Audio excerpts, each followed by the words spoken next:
Hello, and thanks for joining us for another edition of Mid-American Gardener. I'm your host, Tanisha Spain, and joining me today, as always, are two of our veteran panelists who have plenty of show and tells to show you, and they're ready to answer some questions and talk about some of this fall gardening and fall temperatures that we're seeing right now. So let's have them introduce themselves and tell you a little bit more about their specialty and where you can find them outside. So Kelly, we'll start with you. Hi, everyone. My name is Kelly Alsop, and I am a horticulture educator based out of Bloomington. My specialty within the team, our state horticulture team, is integrated pest management. However, I spend the majority of my time promoting beneficial insects and pollinators and all those good bugs out there and providing habitat for them. But I'm an overall good generalist horticulture, pat myself on the back, where I know a little bit about trees and perennials and annuals and fruits and vegetables. So Jack of all trades, huh? it's hard to be in this job for 10 years and not know a little bit about almost everything. Yes, and that's why we don't ever see you because you're always so busy. So welcome. Thanks for making a pit Mhm. stop to your Thank old you. pals at Mid-American Gardener. All right, Miss Marty, tell us about you. Hello, my name is Marty Alanya. I'm a retired landscaper, and I'm primarily focused on the home garden. People who wanted a better view out the window and a better view as they pulled in the driveway, but they just weren't sure how to get it. So my main interest is perennials, shrubs, trees, ornamentals. But like Kelly, you can't do this very long without you just have to learn about other stuff too. And yeah, Kelly, busy. Wow, she's typing away just before the show started. Like she's trying to catch up, and she's got three hats on there. She's a busy one, so I'm glad we're able to capture her for this show. So, all right, ladies, we've got lots to talk about. Kelly, we'll go back to you. You brought in some cool season crops and wanted to talk a little bit about that as we move into these cooler temperatures and cooler season. Yes, you guys. Even though it is September 27th, I have not stopped growing yet. I am still seeding and growing right now. And three of the main crops that I'm working on is cilantro, beet greens, and spinach. These germinate really fast right now because it is warmer temperatures, but they're going to mature in the cool weather and be sweeter and tastier. So I wanted to show you this spinach bag. Let me try to do my camera. So I have this bag. You see this, the bag? Mm-hmm. Looks delicious. And this is, I'm growing spinach, right? And I just broadcasted the spinach seed. Sorry, I need to work on my camera skills. I just broadcasted the spinach seed. And now it's time. This is like the perfect time to harvest. Then this is where it's going to be delicious. So what I would normally do is go through and just start thinning these little seedlings and give those a little bit more, the ones that I leave behind, a little bit more room to grow. And so I'm just pulling the plant out by the root. I'll go ahead and remove that root and then eat that leafy green. So at this point, I'm harvesting kind of like seedlings.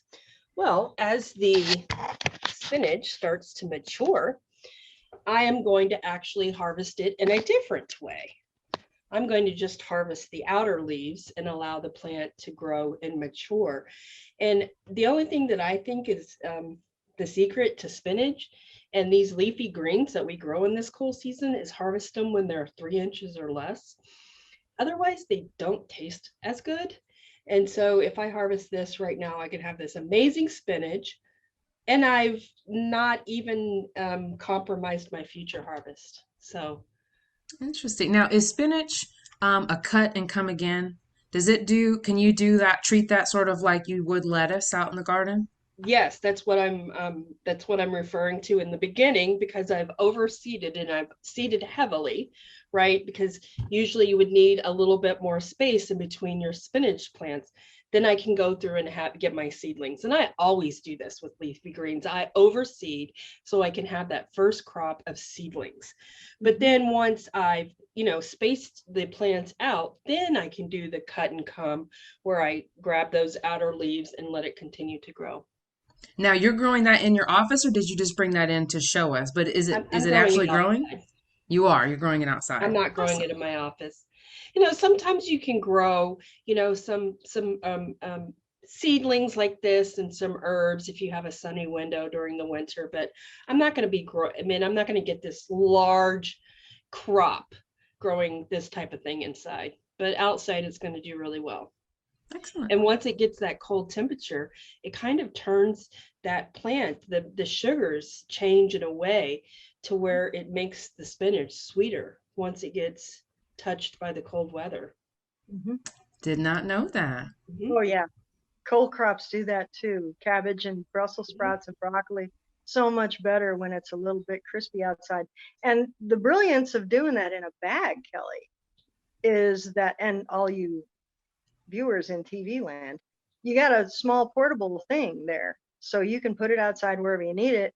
But as it gets colder at night, you can just pick it up and put it on the porch, put it on a covered porch, set it back outside. I mean, she can cut spinach. She can harvest spinach till what? I don't know. January, Easily. Yeah. December, late December. Easily. I mean, Yeah. You can have and spinach, fresh spinach for Christmas, really, or Thanksgiving. and you think about kale too, like, you know, Yeah. kale lasts a really long time in the landscape. And I think a lot of people, when it comes to cool season, they try it in the spring, and they're germinating seed when it's cold and they're maturing plants when it's hot. Well, here you're doing it the other way around by germinating seeds when it's hot and you're maturing your plants when it's cold. So personally, fall vegetable gardening, I think is better than spring vegetable gardening. Yeah. Interesting. So if folks are at home watching this and you've piqued their interest, Mhm. it's not too late to run out and grab some seeds for spinach and some of the other cool season crops. Well, just for the leafy greens, it's a little bit too late for some of the more mature crops like broccoli or cauliflower. But for the leafy greens and the radish, you cannot go wrong with radish, Yeah. They're right, really Marty? I mean, how yeah, 4 weeks and you can have a radish crop. easily, Okay. easily. And if you grow them again, if you grow them in a box or something, even like a, I don't know, a milk crate lined with burlap with soil in it, something, something Hmm. portable. You can move it. You don't have to cover it where it is. You can just pick it up and move it onto a covered porch or in a garage, set it back out in the morning after the frost is gone. And they'll last a long time. I wanted to get some peas in, and I think it's a little late for peas right now. I do I too. didn't get them planted, but oh gosh, yeah, fall peas are Hmm. so good. Oh, Noted they're for just next delicious. year. Okay. But Yeah, Tanisha, it's like this is the hardest part for horticulturists, and I know you're really starting to get the horticulture bug, and it's like, okay, Kelly, stop growing. What? mm, I can't stop growing. I don't want I mean, to. it's very hard for me to stop. I agree. When my flowers start to look tired and we start to pull the last zook off, and I'm just like, oh boy, it's coming.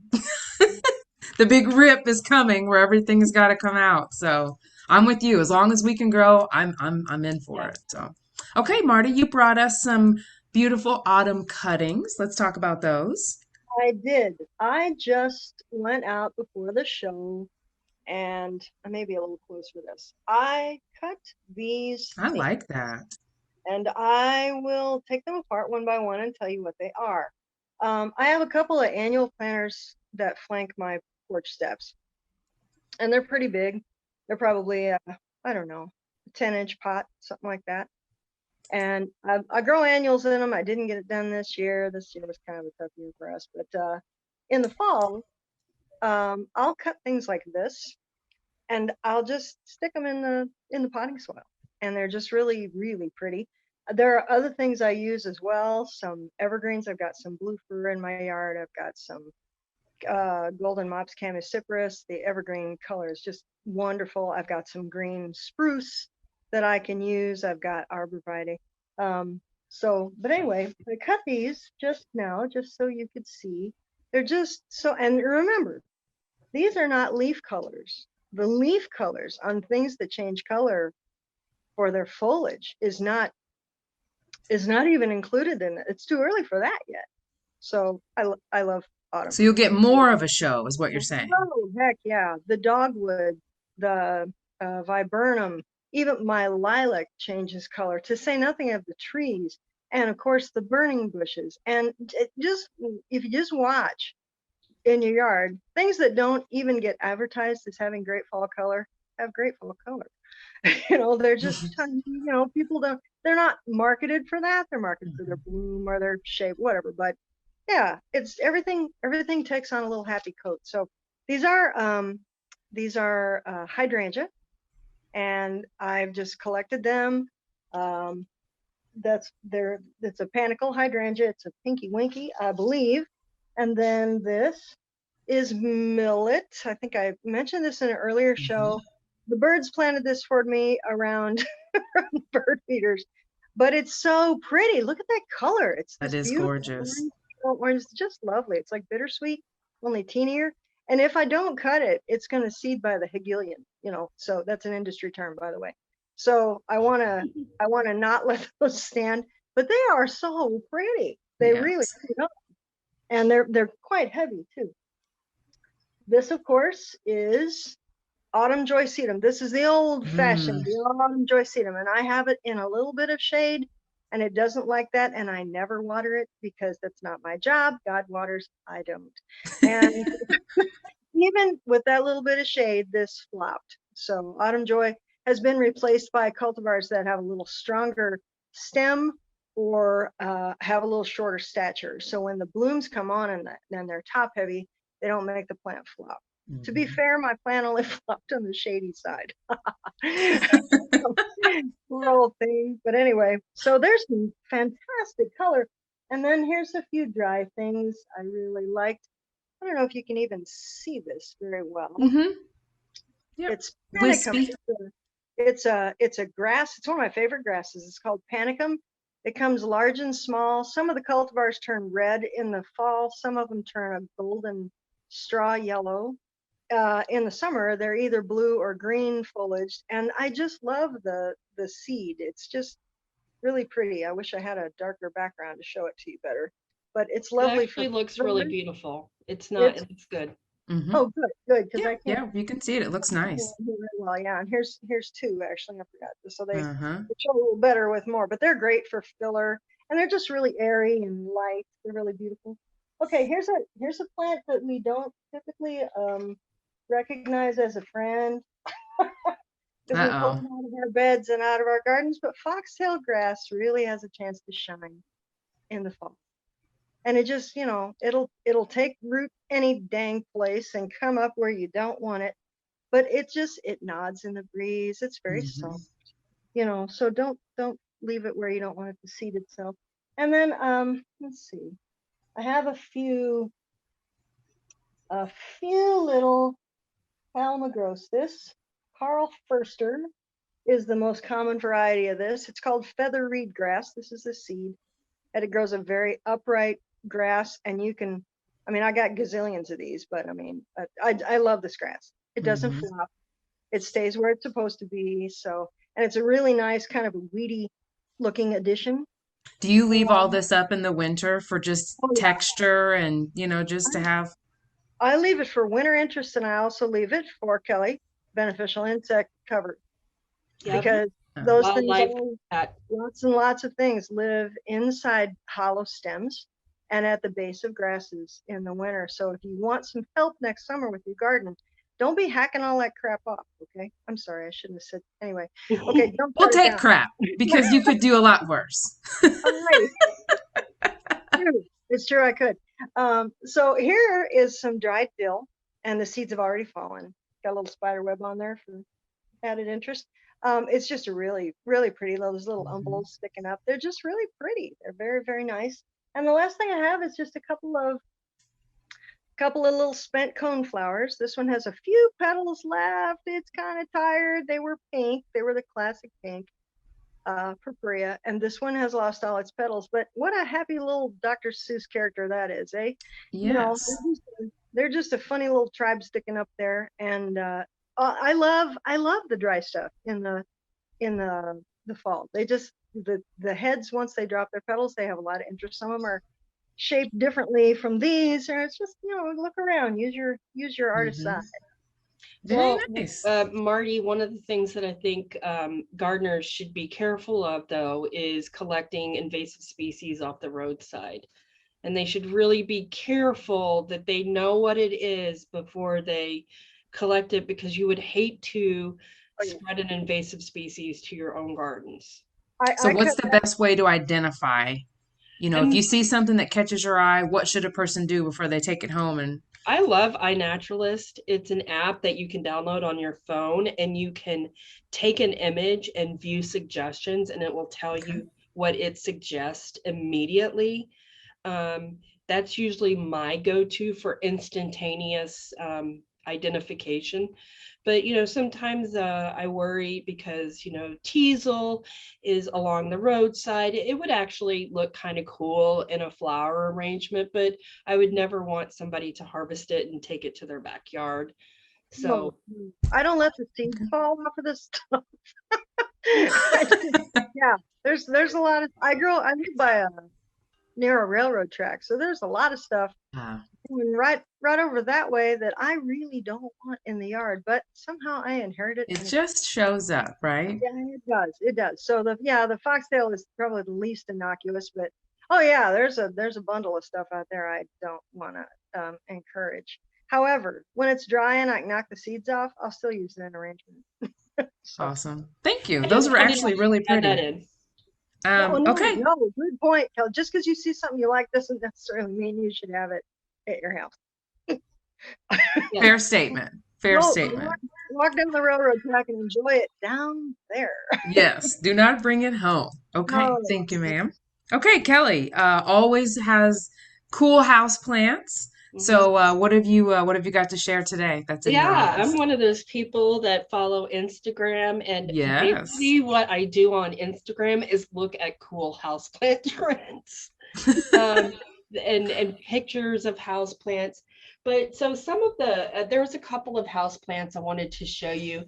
This is the black ZZ plant. I It love is that. blowing. People are totally digging this plant because not only is ZZ plant super easy to grow. I mean, if you're going to get a house plant, it's probably ZZ plant. As far as can grow under any light conditions, can really take abuse from the users, and just super I'm popular. just saying. Um, I have a few friends who probably need to start with that one. yeah, I mean, if I'd never grown houseplants before, ZZ plant would be the first one that I would suggest to somebody. Another one that actually just went crazy this year was my Chinese money plant. Look how I planted it in this Wow. little tiny thing. And then it has these little pups. And so then I can easily remove those pups and put them in here. And you have one of these, I correct? was just gonna say what's no longer a pup, it's huge. Yeah. But the one that you gave me, what, 2 years ago, still thriving. So, I mean, I love it when I can make new house plants. Don't we all? Yes, don't we And, all? and then I am obsessed with jungle cacti. And jungle cacti are like succulents. They just require a little bit more water because they're cacti that normally live in the crotch angles of trees in the tropical rainforest. Well, I have two right here. I have two growing in here. This is called dancing bone cacti. It has a yellow bloom. And this one's called night blooming cirrus. And it has this big, bold, beautiful, gorgeous bloom during the summer for only a few nights of the year. Ooh.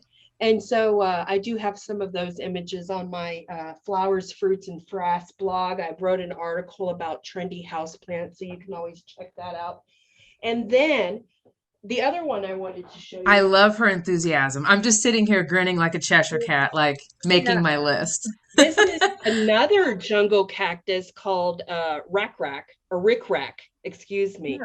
And it also has beautiful blooms. Now, this one actually, if you look at it, it's already starting to try to put roots. Mm-hmm. Like I could stick this in and start cutting from that. So I'm just I love to succulent. The jungle cacti, I've been obsessed with them for a while. And so that's my latest obsession is jungle cacti. Every time I talk to you, it makes me feel so much better about my houseplant addiction because I know I'm not alone.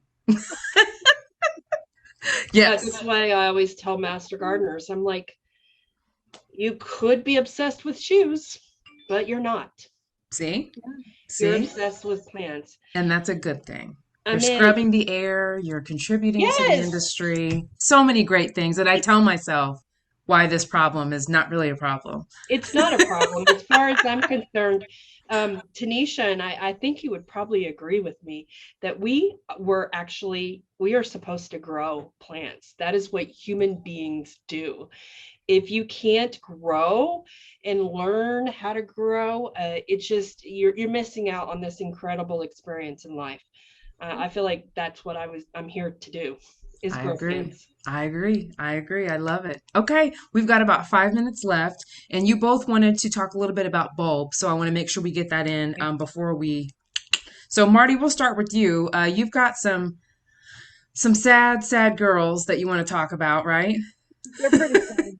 They're pretty sorry. People bought Easter lilies for my church and they didn't want them.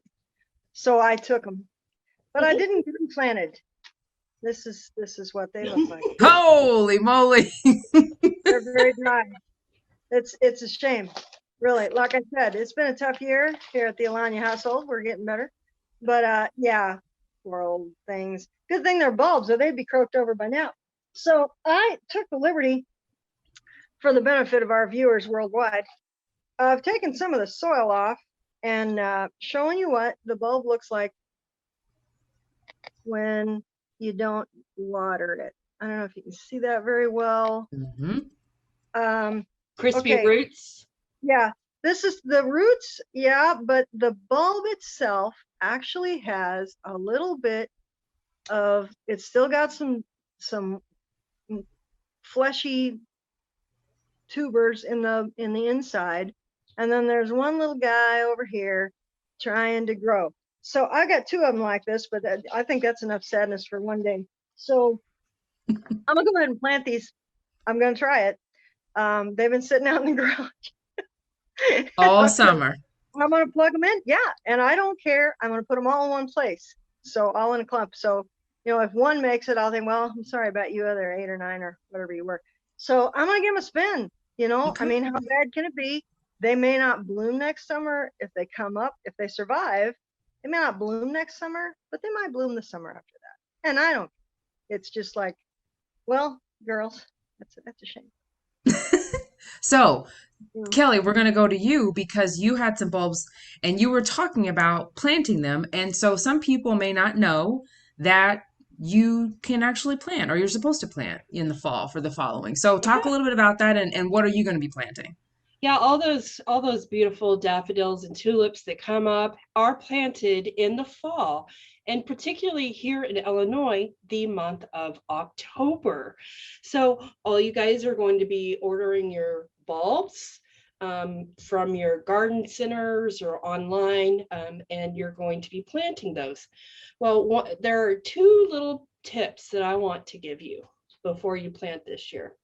One is, we no longer recommend bone meal as University of Illinois Extension because bone meal was applied to the planting hole of bulbs because it was thought to promote root growth. Well, now we're actually finding out that adding that bone meal actually disrupts the root's abilities to attach to mycorrhizae fungi. Now you think, what's mycorrhizae fungi? That's really good stuff in the soil. This fungi that has a symbiotic relationship with the roots of the bulbs and allows that bulb to take up more nutrients. So you're actually preventing what you thought you were trying to do. So you don't have to go out and buy the bone meals anymore to add to your bulb planting holes. Another thing is Cornell experimented with tulip bulbs One of the things I think is pain is to dig down 6 inches, right? Because you'll have like certain planting depths. Clearly you look at this bulb right here, and then you look at this bulb. Which one is going to be planted deeper? The big one. The big one. Yeah, the big one. The little one has very little planting depth. But big tulip bulbs, their find is you don't have to plant them 6 to 8 inches. You only have to plant them 2 inches for you to have a good floral display in the spring. So buy more tulips so you can have a better tulip display, because I do think that planting 6 inches can be a deterrent for people. So go out and plant lots of bulbs. Get I those agree. bulbs out. Yes, as we're getting nervous about going into fall and winter, there's still a lot you can get out there and do preparing for next year. Also, getting your mums and your other fall flowers, picking those up at the grocery store on your way out. So, Mhm. ladies, we're out of time. We had so much other things to talk about, but that was great discussion. Thank you, Kelly, for stopping by. Thank you so Yep. much, Marty. It's always a blast when you're on. And thank you for watching. We appreciate it. If you have a question or something you'd like to ask one of our panelists, you can drop us a line to yourgarden@gmail.com or look for us on Facebook. You can always find us there. And make sure you join us every Thursday at 7 o'clock. And we'll see you next time. Good night.